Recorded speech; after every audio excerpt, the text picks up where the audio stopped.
Hello, sippers. I'm Martia. I'm Renee. I'm Demetrius. And welcome to today's episode of Sip and Unwine True Crime Podcast. Hey, ladies. Hey, sippers. Hey. How's everybody doing? I'm doing great. How are y'all? I'm good. Actually good today. That's good. I'm glad to hear that. The sun is out right now and, it makes me happy. Oh, wow. Now that's good. You making me feel like I need to be at a beach location or something, the way you said that. And the sun is out. I know. And what's crazy is it was just storming over my way probably like an hour ago, and the sun actually did come back out after that. I was like, wow, okay, weather. All right, ladies. So let me explain to the sippers what we're doing today. Okay. Sippers, all of our old school sippers, if y'all remember when we would do our lives. Oh my God. I did not realize she was in here. Hold on, y'all. I had something in my head to that dog bark. You gonna blame the dog? Yep, I'm blaming the dog. All right, ladies. So we'll take one for the team over here. All right, take two. Okay, sippers. If you're our old school sippers, you remember when we would do videos on YouTube and go live, and we would mix our drinks and give y'all the recipe. So I'm here to tell you that we're back to doing that. We may not do it on every episode, but today is the day. We got a recipe for you. So we sure do. And the drink is so good. So which one of you ladies is going to share with our sippers what we're drinking on today? Hey guys, it's your girl Renee here, and I have the drink and it's actually pretty simple. So I'm guessing most of you sippers out there can probably make that right now. You might have it in your, I don't know.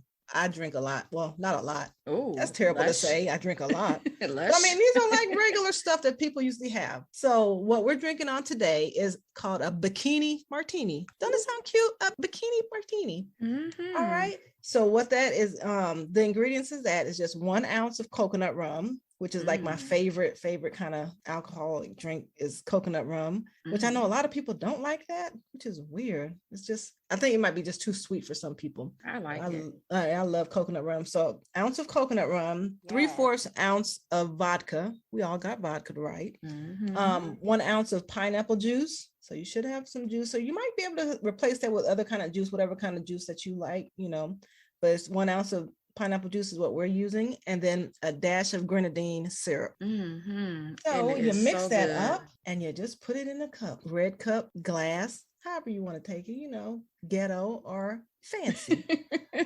Look, and y'all already know your girl Martia that added another ounce or two of the primary liquor.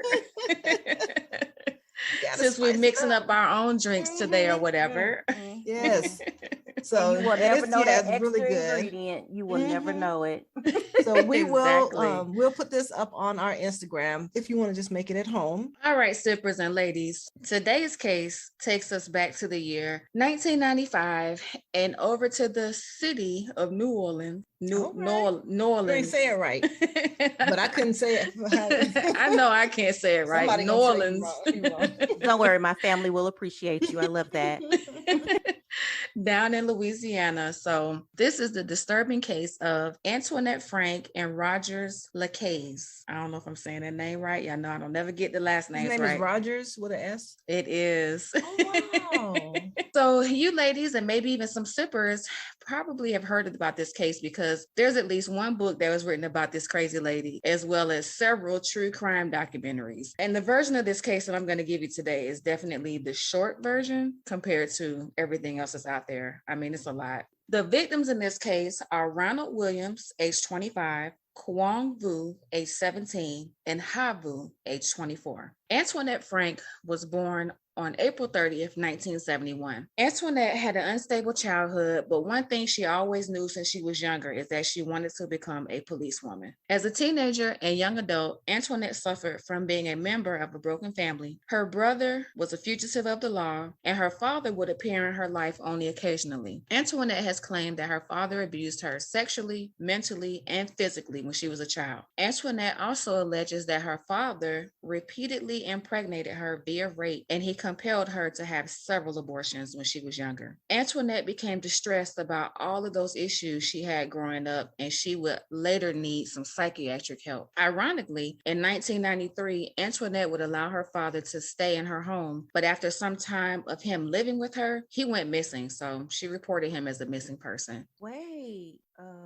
multiple abortions? Child, yes, multiple abortions, and she claimed that he impregnated her several times. But then after that, I guess he fell on hard times and needed to stay with her, and then he disappeared. You imagine allowing your... I can't. Oh my God. Okay, I'm sorry.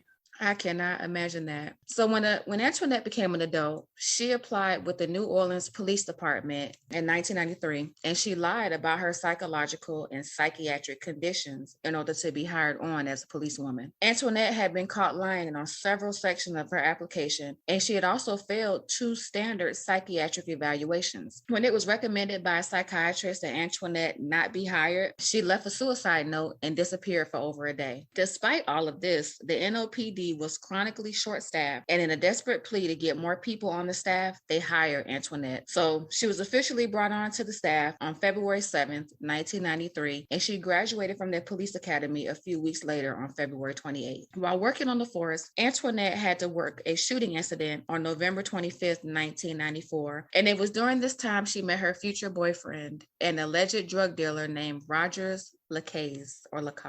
Rogers was shot behind a drug deal gone bad, and he was one of the prime suspects in that particular case. Although Antoinette would later try to say she had met Rogers on another occasion before that shooting incident, the police could not find any evidence that the two had prior connections before that call that she went on that night of November 25th. Rogers, who had been badly injured during that shooting, was rendered aid by Antoinette, and she helped make sure that Rogers was transported to the hospital. Over the next few weeks, the 24-year-old officer visited the 18-year-old small-time drug dealer in the hospital and at home. That sugar mama in training, because she was too young to be a sugar mama, but that sugar mama in training brought him a cell phone. She bought him some expensive clothes, and she even rented a new Cadillac.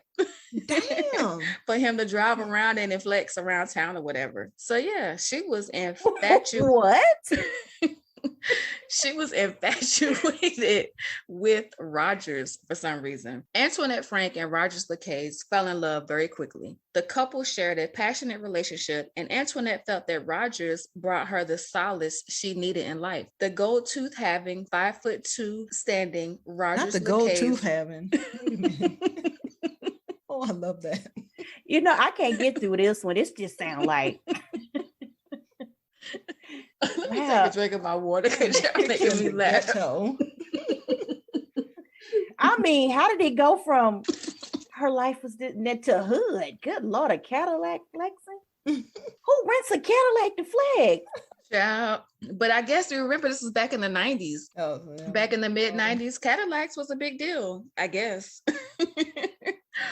So yeah, the gold tooth having, 5'2" standing Rogers Lacaze was only 18 at the time, while Antoinette was 23, as I mentioned earlier. Antoinette became so infatuated with her new boo that she would sometimes let him drive her police car around, which was definitely against the department rules. Other officers even witnessed Rogers moving Antoinette's police cruiser at the scene of an accident that she was investigating. Rogers even accompanied Antoinette on complaint calls where she would introduce him as her trainee, and other times she would introduce him as her nephew. So she never really admitted to being romantically involved with Rogers, but it was pretty obvious with the amount of time they spent together. On March 4th, 1995, Antoinette and Rogers visited a Vietnamese restaurant in New Orleans called Kim An. Antoinette and her NOPD partner, Ronald Williams, were both hired there as off-duty security officers at the restaurant. Antoinette had showed up to the restaurant to pick up leftovers to eat, and she introduced Rogers to the staff as her nephew. But what the employees didn't know is the couple was also using that time to case the restaurant. They had visited the restaurant twice that night, and on one occasion, unbeknownst to the staff, they stole the keys to the front door. Shortly after midnight, when it was time to close the restaurant, Chow Vu, the daughter of the owner, she went into the kitchen to count the money for the night. Everyone else in the restaurant was cleaning up and talking and chilling until it was time to actually leave and close up. After a while, Chow Vu re-entered the front dining room to go ahead and pay Officer Officer Ronald Williams his earnings for that night. By this time, it was almost 2 a.m., and Chow noticed Antoinette approaching the restaurant yet again, and Chow immediately sensed something was wrong. Chow ran back to the kitchen and hid the rest of the money in the microwave before returning to the front of the restaurant. Using a stolen key, Antoinette and Rogers entered the restaurant. Antoinette walked past her NOPD partner, Ronald Williams, and began to walk quickly to the back of the building, pushing Chow, Chow's brother Kwok, and another restaurant employee to the back with her.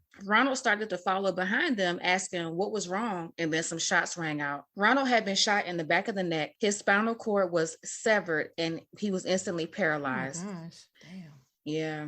Chow, Kwok, and the other employee had ran off to go hide in a dark cooler in the kitchen, but they became concerned because they didn't know the whereabouts of Chow and Kwok's other sister and brother, Ha and Kwong. Meanwhile, it was Rogers who had shot Officer Ronald in cold blood, and as the off-duty officer was falling to the floor, Rogers shot the officer one more time in the head and then shot him a third time in the middle of his back as he lay on the ground. Man, this is crazy. From inside the walk-in cooler, brother and sister Chow and Kwok could partially see up towards the front of the restaurant. Chow initially could see Antoinette, who appeared to be looking for something. The trio still didn't know where Ha and Kwong were, but just that they were sweeping the floors when Antoinette and Rogers entered the restaurant that last time. During this time, Antoinette and Rogers were shouting and they were demanding money, but Ha and Kwong could be heard telling them they didn't know where the money was hidden. Shortly afterwards, Antoinette moved out of Chow's line of vision, and then there were 3 more additional gunshots that rang out towards the front of the restaurant. After hearing those shots, Kwok observed Antoinette searching in the area where the Vu's family usually kept their money from the business. Kwok then saw Antoinette walk over to that area where he would later find the bodies of his brother and sister, and he heard more shots ring out. 21-year-old Ha was shot 3 times as she knelt pleading for her life, and 17-year-old Kwong was shot 6 times and pistol whipped. After Antoinette, Frank, and Rogers Lacaze left the premises, Kwok emerged from the cooler and ran out the back door to a friend's home to call 911 and report the murders. Chow left the cooler and she emerged to the front of the restaurant where she saw the aftermath of what happened. She found her purse and she ran back to the cooler out of fear of the killers returning back to the restaurant. She was able to retrieve her cell phone out of her purse, but as she tried to call 911, she did not have a good signal in the cooler to get that call through. So I have a question on that. You said in there that she ran from the cooler to a neighbor's to call 911. The brother, Kwok, ran from the cooler. Oh, the brother did. Okay, I'm just like, wait a minute. Yeah. Okay. Kwok was the brother. He emerged from the cooler and ran out the back to a friend's home. Okay. Meanwhile, Chow left the cooler to go up to the front. Now, one thing that in several articles, it did not mention where the third person, there's 3 people that survived this part of the night, and it doesn't say where the third person was. So I'm assuming they were still in the cooler waiting. After the murders, Antoinette and Rogers left the scene. Antoinette went and dropped Rogers off at a nearby apartment complex, but they knew there were witnesses left behind. Antoinette heard the 911 call on her portable radio, and she decided to return her black ass back to the scene. Why would she do that? Yeah. So, especially if you know that there are survivors. Like they were, oh my gosh. Well, I'm assuming she initially wanted to try to go finish off what she started. So this is such a complex story. How did you Isn't it crazy? But remember, when the brother Kwok ran off to call 911, just a note, he was actually able to tell the dispatcher that Antoinette was one of the suspects. But of course, when the call, so when the call came through, Antoinette didn't hear, I guess, I don't know, there's maybe a different version of something that maybe she heard, because it wasn't a 911 call with her name on it. I know that part. So whatever she heard come through on her radio didn't include her knowing from that she was a suspect. So in the meantime, after Antoinette heard that call come through, she drove back over to the restaurant, but this time she parked her car in the rear. When she was there earlier, she had pulled up front, and that's how they knew something was happening. So she pulled up in the rear and she entered through the back door. And as she made her way from the back of the restaurant back up to the front, she saw Chow there waiting for help. So Kwok, the brother, he hadn't made it back to the restaurant yet. Chow was still there. But as she saw Antoinette, she bolted through the restaurant front doors towards some officers that had just arrived on the scene. So look at the timing on that. Oh Like my she was gosh. standing there waiting for somebody to arrive. But as Antoinette got there, she actually was the first person back on the scene. But then the other people, other responders were pulling up. So she was able to run out. But Antoinette, listen to this. She immediately identified herself as an NOPD officer to the one, the other officers that came up on the scene. And then Antoinette actually proceeded to approach Chow and ask her, what happened to your brother and sister? As if she was about to try to investigate the crime scene, like she wasn't the actual criminal. Like I wonder if she came back in like the same outfit that she had on when she. I didn't even think about that. Change and all that. Like, I mean, did she think that this person doesn't know who she was that did all this? And remember, she worked with this family. Like she knew these so people. They know. Wow. Yeah. Remember, I said earlier. She was actually an off-duty. That's true. Yes, that's crazy. Security for them. That's bold. Yeah, that is bold. Like this heifer really showed up and was going to try to play it off as if she and her boyfriend didn't just murder 3 people. So the victim looked at her with tears in her eyes and said, quote, "You were there. You know everything. Why you asked me that question?" Man, that's terrible, man. So Chow and Antoinette were both questioned in detail while seated at 2 different tables in the restaurant. Can you imagine sitting there trying to answer questions about a crime and the person who committed the crime is right there? And the bodies, right? And the bodies of everybody murdered is probably still there too because they're investigating a crime scene. See, I'd be so scared just because. Me too. Even though the other cops are there, but if I know that person's a cop too who just did this, I'm like, they all on the same side. Exactly. Right. And that's true. I thought about that too, Renee. Like, hopefully, when she was running out, she wasn't still shaken up. Like, can I trust these people? Because that's exactly how I would think. Like, I don't even want to run outside. Like, I'm stuck. So, after the questioning, Antoinette was taken in for further questioning at the station, where she later did confess to committing the crimes with her boy toy, Mr. Rogers. One of the saddest aspects of this case is, like I said, she knew all of the victims personally. And then her partner, who she worked with on the force, who in essence, she was responsible for protecting him when they were on duty. And then the Vu family, a whole family of people that entrusted her as they ran their restaurant in a community where Antoinette spent most of her life. So that whole thing is just crazy. They entrusted her to keep them safe. And as this was all happening, the mother and father, they left the restaurant, and they left because all the kids were either late teens, early 20s. So it was a family business, and mom and dad left for the kids to shut down and clean up and everything like that. And mom and dad get to the scene, and they're seeing their deceased children in the restaurant. I can't even imagine. No. Yeah, it's terrible. So Antoinette Frank and Rogers Lacaze were indicted by an Orleans Parish grand jury on April 28th, 1995. And Rogers was tried first in July of 95, and he was found guilty as charged, and he was sentenced to death. Antoinette's trial began later that year in September, and on September 12th, the jury returned a guilty verdict on all counts for her, and they recommended a death sentence for her on all those counts of murder. So she was formally sentenced to death on October 20th, 1995. And currently, she's still alive. For whatever reason, she's had about 8 or 9 overturns. I don't know what it's called, but anyway. Overturn the verdict? No, not the verdict, but for her to be put to death. For some reason, whenever she went up to be put to death, a judge would reverse it for some reason. So she's still alive, and she's currently the only woman on Louisiana's death row, still awaiting execution at the Louisiana Correctional Institute for Women. All right, now I want to jog your memory. We've been talking about this little case for a few minutes now. Not that long, but long enough. So do you remember in the beginning of this story when I told y'all that Antoinette's dad had been reported missing? Oh my gosh.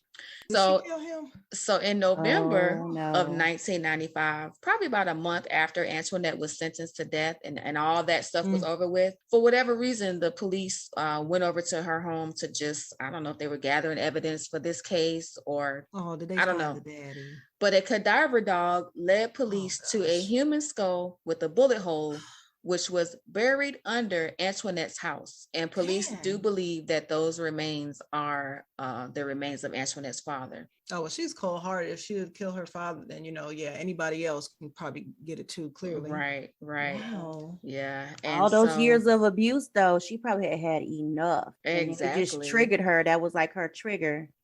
Exactly. Moment. Wow. Yeah. And it's kind of crazy too to think that when he needed help from her for whatever reason, like I don't know why the dad moved in with her, but when he did, she probably moved him in there with the thought like, I'm gonna kill this man. Like she probably didn't even think twice about that. It was just a matter of when is she gonna do it, and how is she gonna get away with for it. that, or like she was collecting his checks or some stuff like that.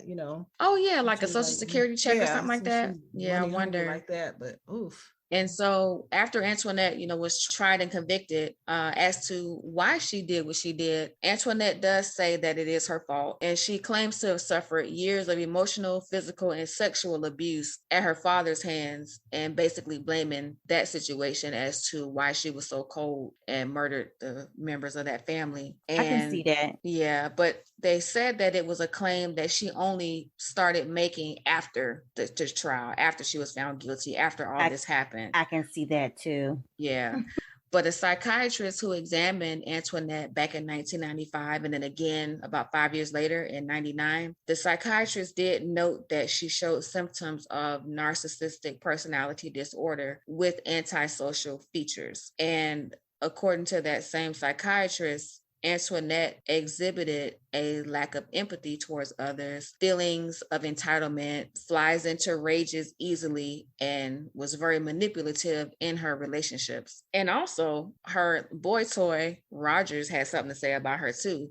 He actually had a similar diagnosis after he was convicted and put in prison. But he said, Antoinette is crazy, and she's so crazy, she killed her own dad and buried him under her house. So I mean, he's not far from her though. Well, exactly. But see, they both ended up blaming each other for these murders as time went on. So as they both narcissists. There it is. Right.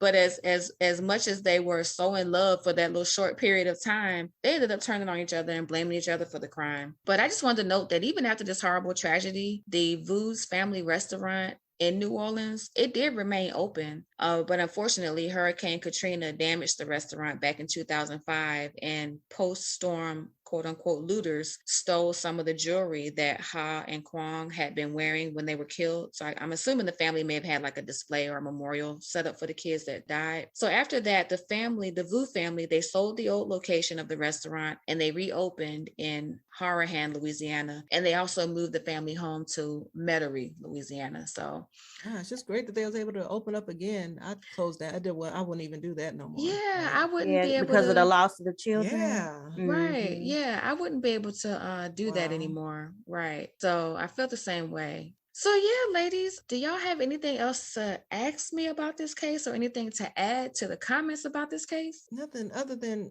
I guess it's not right to call her crazy, but she's severely touched, I think.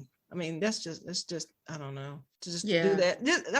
I guess you said that she was diagnosed as narcissistic and all that, because you would have to be that you would go and commit this crime, leave, and then come right back and think and be in their face. Yeah, exactly. And like I said, I think she originally went to try to finish what she started, but then when you didn't get a chance to do that, the next thing you thought about was to act like you was about to interview the victims in the case, and you just terrorized and killed half her family. Who child? Yeah. I think it's time to close the book on the Antoinette Frank case. Oh my goodness. That was a lot. It was. That was a lot.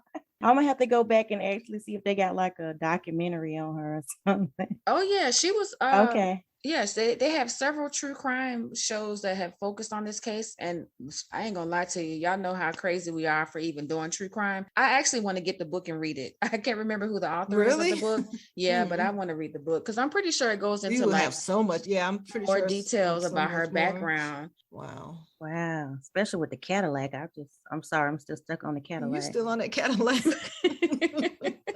Today, we're going to discuss the missing persons case of Sheila Hughes. Sheila Hughes left her residence in Aliceville, Alabama, with her boyfriend of 5 years, Renard Simmons, at approximately 10:30 p.m. on September 1st, 2000. Renard Simmons was the father of Sheila's unborn son. Sheila was 9 months pregnant at the time of her disappearance. She planned to name that baby Renard Simmons Jr., and she was due to deliver her baby at any time. On September 2nd, 2000, the police stopped Renard Simmons' car at a roadblock in Pickersville, Alabama at approximately 1 a.m. Sheila was also in the car at that time, and this is the last moment anyone saw her alive. Renard would later tell authorities that he dropped Sheila off at her home at approximately 3 a.m. on September 2nd, but she has never been seen or heard from again. Sheila Hughes is an African-American female who was born on June 16, 1971. Her height is 5'5", and she was 150 pounds at the time of her disappearance. Sheila was 29 years old, and today she would be around 51 years old. She was last seen wearing a gray shirt, stretchy white maternity shorts, and white house slippers. She has black hair and brown eyes, and Sheila Hughes also has scars on her left arm and lower lip. Both of her ears are pierced, and her nickname is Boot. Shortly after the last time Sheila was seen, her brown purse and her white slippers were discovered under a tree in a cotton field in a place called Noxubee County, Mississippi. An extensive search of the area produced no clues as to her whereabouts. The items were located just west of the Alabama and Mississippi state line. Sheila's family members stated Renard was unhappy about her pregnancy and he wanted Sheila to have an abortion. In a conversation with her older sister the night before her disappearance, Sheila told her sister, quote, "If you don't see me anymore, don't worry about me.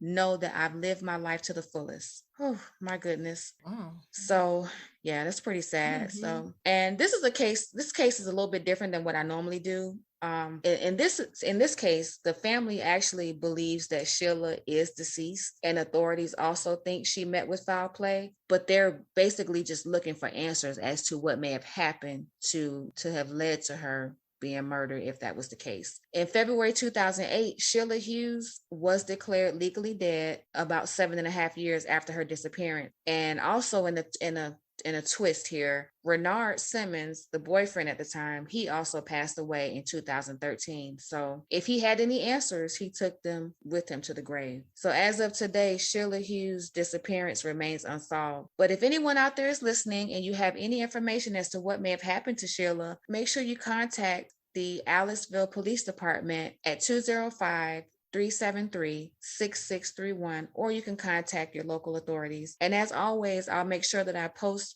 photos of Sheila on our Instagram page and Facebook page so that you can see who we are talking about for today's missing persons case. Pretty sad, but hopefully the family will get some answers at some point. Yeah. Wow. All right, sippers. Okay, ladies, we're going to move over to a lighter subject here and get into our messy wind down segment. Before we close our show, I just want to talk about something else that might make us laugh or whatever before we shut down for the day, because that was heavy. That case and that missing person situation, that's pretty heavy. With the messy wind down, sippers, we'll discuss some hot topics and maybe even a little gossip. So before I get into this next topic, though, I'm just curious about something, ladies. I know the three of us have all said at one time or another that we're done having kids, but just if you can just imagine, you start dating someone, he's super rich, he might even be a little famous. Do either of you think you'll be willing to have one more kid with that person? Yes. That was a fast yes. No. I have Maybe to if say he rich, no. Wait a minute. So he got money like that. My answer is no. But Renee says yes. Demetria says no. No. I mean, if he got money like that, and you can hire. I mean, Renee yes came out hard though. I mean, She did. no. She's like, yes. But for these broke people, nope, I ain't having no more kids. Notice look, we're not talking about the broke men in this conversation. I know, so I'm saying for the broke men, I would say no kids. Nope. But if he's rich, I mean, I can pop out one more. Okay, so the reason why I asked you all that, I'm sure by now you've heard about Nick Cannon and him out here sowing away his royal oats and being all fruitful and multiplying with multiple women. Yes, he is. So he has 7 kids with 4 baby mamas, 4 Is of it those 7? kids. Okay. I lost count. I know he had 3 this year, right? I At was least getting ready to 3 say or 4. 4 of Is it those 4? kids were Okay. born within the last year. Yes. And during an interview on the Breakfast Club, he said that monogamy is just not a construct that he can connect with. And he said that having one person for the rest of your life is a European concept. No, not a Whatever. European concept. It's a Eurocentric concept that he just really can't relate to. Which I can get with that. I mean, yeah, as long as you're honest up front, it shouldn't be no problem. I think he's going through some things. I mean, you just out here sowing seeds everywhere. Come on. And the women, well, here's the thing. I mean, we have a problem when men are out here sowing their seeds and not really announcing it. And they don't do it the right way. They're not taking care of their kids. They're not financially stable, et cetera, et cetera. But here is someone who I'm on the outside looking in, but he appears to be financially stable. We know he's employed, right? Because we see him on our TV. We hear him on the podcast and stuff. And he actually said in the article that I was reading, it was basically a Breakfast Club recap, that he enjoys spending time with his kids. He said his kids are the highlight of his life. At the end of the day, though, I seen I don't know the women's name, so I'm going to say allegedly. One of the baby moms was like, look, he said he loved me, we were committed, and then all of a sudden she gets a message saying, oh, new baby on the way. So I mean, the mothers, the moms. Which one was that? I don't know their names. I wish I could. I wish I would have known this was a topic. I could have researched it, but one of the moms was like, hey, we were involved, we were in love. Then all of a sudden I see on the internet. Now she saw it through the internet. A friend texted her and was like, look, he's having another kid. And she was like, what? So and that's funny. I don't know. Like, I mean, it's good that he's happy about spreading his royal oats and his seeds around, but how honest are you with the women? And that's funny because in the article, the recap of the show, he hinted to the fact that he told the women that that's how he feels and they agreed to have the kids with him. I don't have a direct quote though. So that, like I said, it was that he hinted to that. And so he didn't go through the list of who agreed to what or any of those specifics, but I was under the impression that they agreed to it. But let me just tell y'all about the kids and the baby mamas right quick. Okay. So his 7 children include his first set of twins, son Moroccan and daughter Monroe, with his former wife, singer Mariah Carey, which I may or may not go back to this, but a quick thought. When he got married, did he have these same views when he married Miss Mariah Carey? Because he got her name tattooed across his back, like that was going to be the woman that he was going to be with forever. That's what I'm saying. Like, what happened? What changed him? Yeah, I think it might have been when he got sick. Remember? He has lupus. And he's having bouts when he was in the hospital, on the verge of death, or he thought he was, or something. And I think that might have been more of that's why he wants the influence as to why he changed his mind. His seeds out there. I could be wrong, but I think it has something to do with. I think I heard something about that having to do with this. Yeah. So he also has a daughter. Her name is Powerful Queen, and a son. His name is Golden, with model Brittany Bell. I don't think I know that one. Powerful Queen is her name. I remember hearing that name. Okay. And the son Golden, with model Brittany Bell. Yeah. Oh, he has 2 with Brittany. That's what it says Those here. Are the 2 kids. Oh, okay. He also, you know Brittany? Because I don't know Brittany. Oh no, I just remember her. I remember Golden coming. I wonder if that's the one he was with. I can't remember the names. I wish I could have looked it up. I think this article is listing everybody by order. So she was the next one after Mariah. And I think that they were in love and everything. And then all of a sudden, that's when she seen the new baby mama. I do believe it's her. Wow. Okay, keep it moving. So I'm going to say allegedly so we won't get in trouble. Allegedly. So he also has twin boys who were born in June.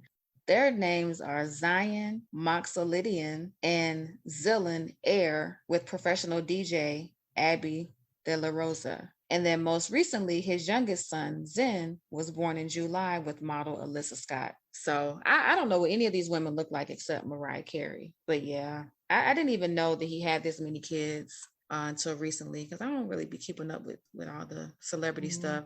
But anyway, Nick Cannon says he doesn't care what anyone else thinks. He doesn't care what we think, as we discuss him on today's show. That's true. And so he stated that the essence of fatherhood is beautiful, it's educational, and it's amazing. And he also shared that he loves being around his kids, as I stated earlier. And he went on to explain that being in a relationship doesn't mean you have ownership over a person, but for him, it's more about what the two people can exchange and create together during that process of being in their relationship. I don't know. My opinion is just that I'm just more concerned that children just have a good relationship with mom and dad versus how mom and dad are doing it. I don't know if I really care much about that. So whether you're married, not married, boyfriend and girlfriend, living apart, living together, I don't know what that is for anyone. I can't say what that should be for anyone, but I just feel like the kids should have a good relationship because I'd rather have my father in my life than not in my life. And then I'd rather him be a good father, a hands-on father, than to just be in my life and not and writing a check to mama. Yeah, exactly. Right. So it sounds like, and like you said, Demetrius, it's alleged, right? We don't know what his relationship is with everybody, but according to him, on his side of the story, he probably would give himself the Dad of the Year award. But yeah, so, but I don't know how you can focus on so many kids at once who aren't in the same household as you. Yeah. You got to see, it seems like you would have to spread yourself thin. And, you know, celebrities, they girlfriends and boyfriends and husbands and wives be in all these different states and countries. So you got to fly over here to one kid, fly over here to the next kid the next week. And then birthdays are all back to back to back with him. So I don't know how that's supposed to work, but to each his own, to each her own. Yeah, I mean, if he happy, you keep going. Yeah. Right. I mean, as long as he's having these conversations up front now, I think going forward, I think everybody knows going forward what the deal is. But, yeah, when you get involved with him, you already know. With that, I mean, it shouldn't be no problem at all. I just called BS on his. I seen part of that interview. I didn't look at the whole thing, but I saw part of it where he was saying that he's going to be there at every game and everything and all this other stuff. And I'm just like, there's no way. Exactly. There's no way you can do that. Right. Exactly. You know, just keep it 100. Like, you ain't gonna be able to be at every game. Hell, people who have like one kid or two kids can't go to everything that their kids have because of schedules and stuff. And so you can't tell me busy ass Nick Cannon is gonna be able to be available with his 5 jobs, right, at every game and for all these kids. I was like, what he needs to do is make have a big ass compound, put everybody in that. I think all of them will stay there except Mariah because she got her own. We already know. But exactly. I think them other girls, I don't know, they might be down with it. If he gets a big, everybody has their own little wing. Right. Like all the kids are there, and he stays. So basically he needs to get into a whole polygamous relationship is what you're saying? Well, no, not even that. I mean, I don't even think about them having to have a relationship like that. Like he don't like going there. Just a home or location where everyone they all kind of live in the same neighborhood in a sense. Grow up, like, and when he needs to do his visit, they all there. Right. We all live in the same neighborhood. We still get to have a relationship with our siblings. Because that's the other part of it. Like, I've met my siblings from my father's side as an adult. So that whole thing is weird, when you have siblings that you don't have no relationship with. But I met my siblings and developed a relationship with some of them. I was about to say, because you're kind of, you have relationships with them. Yep. But I know some people have siblings that they've never met. And I do too. I have a sibling that I've never met, but I do some too. people, I would love to see my sibling. Yeah, and that's on the responsibility of the person who has these other kids, which in this case it would be Nick. It's up to him to like bring his kids together, and hopefully that happens. Like I said, I'm more here for a functional relationship, less focus on it being traditional, because I don't have no problem with what he's saying about being tied down with one person forever, because depending on how old you are, forever is a long time to try to even fathom that. But to go back to the original question, I wouldn't even circle back to it if one of y'all didn't answer yes. But since we did have a yes in the room, how do you feel about this situation? When you say yes, would you be able to still say yes, knowing it would be a situation similar to what Nick Cannon has going on? Oh, you would have Nick's baby, sure. You will still have Nick's baby. I'm sure them checks is probably real nice. Y'all heard it here, sippers. But see, I would have to be able to hire help and all this other stuff, because mama ain't doing no car seats and all that. That ain't gonna be in my sports car. That's gonna be in like the family van at the nanny. Let me find out that Nick Cannon, his Wildin' Out show, that sis is gonna try to get some tickets for the next episode. I'm telling you, if I was a little bit younger, man, I'd probably be right there trying. That is hilarious. But yeah, I mean, I don't know. I just hope the kids all grow up to be, good citizens, have a good relationship, have good relationships with each other, and there's no drama between the mothers, because they all kind of were put in a situation, and they shouldn't be mad at the other person, or whatever that is. So hopefully it's like a good little, because I mean, Nick is really positive. I like him. Like, he's really positive. Like, he can talk you into anything, I swear. Look, and isn't he when like, he starts talking, you just be like, Yeah. And isn't he You like the know. first celebrity to like lose a show because of something controversial and they gave it right back to him? Again, I was like, okay, Nick. He said, I'm sorry. And it was like, okay, here you go. Here you have it back. You know, so wow. I mean, as long as he keeps that attitude and, you know, everybody's good, I don't have no problem because it ain't got nothing to do with me over here. Right. You know, but whatever works. My answer is still going to be no. Mine too. Yeah. Even if somebody else was raising my kid or helping me raise the kid, like the nannies and all that kind of stuff, that is still an 18-year commitment that I am not willing to start back over for. Now, you know, when they get age, in the name of nobody's they go money. right to boarding school. Right. Oh my God. And then you don't see them until they graduate at 18. Please understand that I am judging you in my head right now, sis. I'm going to second that motion.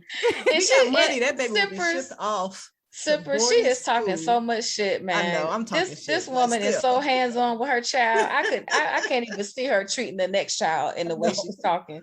I mean, you know. I can't either. I agree with Martia. I can't either. I mean, well, I wouldn't say that'd be a dream. That's horrible to say. But I mean, like, I don't work it out though. I'm leaving every last bit of this Mama shit gotta in this have a life episode. too. Mama gotta have a life too. So is he giving them child support, I wonder? Oh, I'm sure. They got to be. Because or we he probably would have heard about it if he wasn't. Maybe he's treating them all well and they all are taken care of and stuff. And he has, you know, enough. So maybe it's a committed amount. Like, okay, yeah, on this day I'll give you, you know. Wow. I know one thing, he ain't gonna be retiring no time soon, and I bet he's probably gonna have some more kids before it's all said and done. Oh, yeah. I heard him in an interview. On the way he right ready. now. He ready to have more. Exactly, Renee. Yeah, that's crazy. We'll hear about it soon. Wow. Oh, Nick. Well, Paddywhack. What you call him? Knick-knack paddywhack. He out there paddywhacking and yes. Wow. And on that note, all right, sippers and ladies, this concludes this week's episode of Sippin' and Wine True Crime Podcast. It was. Yeah. Please make sure you sippers share this episode with your friends. Follow us on all of our social media platforms. Over. Right. It's always so hard to say goodbye. So, sippers, we want you guys to be the first to listen to our new episode. So make sure you're looking out every single Tuesday because that's when we post every Tuesday. So on that note, goodbye. Talk to y'all later, ladies. Bye, guys. Bye.